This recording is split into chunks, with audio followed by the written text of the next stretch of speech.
What is the 432 Hz frequency? This is one of the oldest frequencies ever used in tuning. It's so old, in fact, that there were instruments found in Egyptian sites that suggest it was used by the singers of the day. Yes, those instruments didn't necessarily have too much range to them. Archaeologists could still measure what kind of sounds they made and see what their frequency was. 432 Hz frequency is mentioned pretty often in music history. That's because this is the frequency that Verdi and other composers used to tune their instruments before playing them. Although the composers liked using the 432 frequency, in 1939, it was decided to standardize all tuning to a 440 Hz frequency. There have been a lot of theories about this move, some of them even including the Nazis and the Rockefeller Foundation.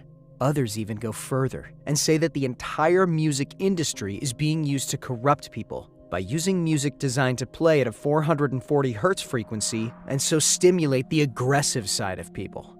It wasn't until 1939 that an international conference held in London recommended to use A440 as a compromise between the various tuning systems used at the time, some of which reached beyond 450 Hz. In fact, the BBC required their orchestras to tune to A440 instead of A439 because 439 is a prime number, and that frequency was difficult to generate electronically with standard electronic clock. 432 Hz frequency is also closer to the Schumann resonance, or the frequency of the Earth.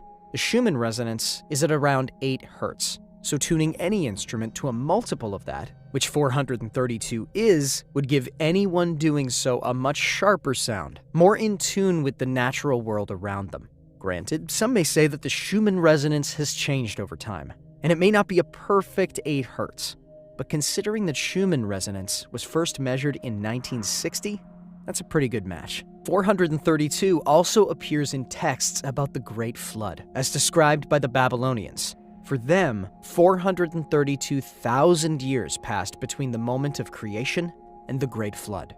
And they're not the only ancient civilization to connect this number to important things in their culture.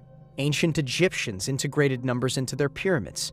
The Great Pyramid is 1 to 43,200 in relation to the Earth as a matter of size.